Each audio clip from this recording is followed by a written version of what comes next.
중국에 이어 세계에서 두 번째로 인구가 많은 국가인 인도. 인도의 인구는 어느덧 중국 인구의 턱 밑까지 따라잡은 상황입니다. 2023년이 되면 인도의 인구는 중국을 앞설 것으로 예상하고 있는데 그만큼 인도는 기회의 땅이 될 것임을 모두가 입을 모아 이야기하고 있습니다. 그런 인도가 한국을 롤모델로 삼으며 인도인들은 한국인처럼 되는 것이 꿈이라고 할 정도로 한국에 대한 아낌없는 찬사를 보내고 있는데 도대체 무슨 일이 일어난 것인지 자세히 알아보도록 하겠습니다. 경제 소식꾼입니다. 인도의 모디 총리는 가난한 인도가 발전할 수 있는 길은 한국을 따라가는 길밖에 없다고 고백합니다. 그는 지난 2019년 한국을 방문해 한국에 대한 생각을 밝혀 한국에 큰 파장을 일으켰는데요. 그는 총리가 되기 전부터 한국이 인도 발전의 가장 모범적인 모델로 굳게 믿었다고 밝힌 것이었죠. 이미 2000년대 초부터 모디 총리는 한국처럼 나라가 발전해야 한다며 한국을 인도의 발전 모델로 수차례 언급한 것으로 유명합니다. 이코노믹 타임스에 따르면 모디 총리가 인도 서부 구자라트주 총리를 역임할 당시 한 투자자 서밋 행사에서 미국이나 유럽을 구자라트의 롤모델로 삼았을 것이라고 생각하는 사람이 많을 것이지만 사실은 아니다고 말할 정도였습니다. 그는 구자라트주를 한국처럼 만들고 싶었다며 적극적인 벤치마킹 의지를 밝힌 바 있습니다. 인도의 총리가 대놓고 한국처럼 되고 싶다고 공식적으로 이야기하자 인도인들 역시 한국에 대한 호감도가 급격히 올라가고 있는 상황입니다. 오징어 게임, BTS, 블랙핑크와 같은 한류 문화 콘텐츠는 기본이고 한국의 제품을 사용하는 것이 새로운 유행으로 떠오르고 있습니다. 특히 자동차 분야에서 그 물결이 거셉니다. 인도 자동차 전문 매체 러시레인에 따르면 현대차 그룹은 지난 7월 인도 자동차 시장에서 점유율 21.42%로 2위를 기록했습니다. 현대차가 총 48,042대를 판매해 16.32%를 기록했고 기아가 15,016대로 5.1% 점유율을 보인 것인데요. 선두인 마루티 스즈키를 제외하면 판매량 1위로 수입차 브랜드 중에서는 제일 앞서 나가고 있는 것입니다. 특히 최근 인도에서 현대차가 급격하게 판매되고 있는 이유는 바로 작년 6월 인도 시장에 첫 선을 보인 SUV 차량 알카자르 덕분입니다.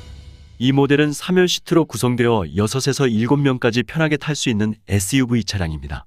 대가족이 많은 인도인들을 제대로 취향 저격한 자동차로 매우 인기리에 있으며 인도 시장에서 현대차 돌풍을 일으킨 주역입니다.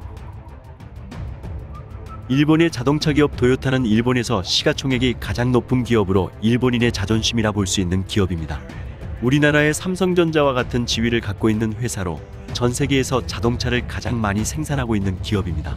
자동차 업계 글로벌 정보 사이트 마크라인즈에 따르면 2021년 1월부터 9월까지 전 세계 누적 판매량 1위는 도요타, 2위는 폭스바겐 그룹, 3위는 현대차 그룹이 차지하였는데요. 현대차 그룹의 약진과 더불어 1위 도요타가 인도에서 외면받고 있는 이유가 화제입니다. 2020년 도요타는 인도에서의 사업 확장을 중단합니다.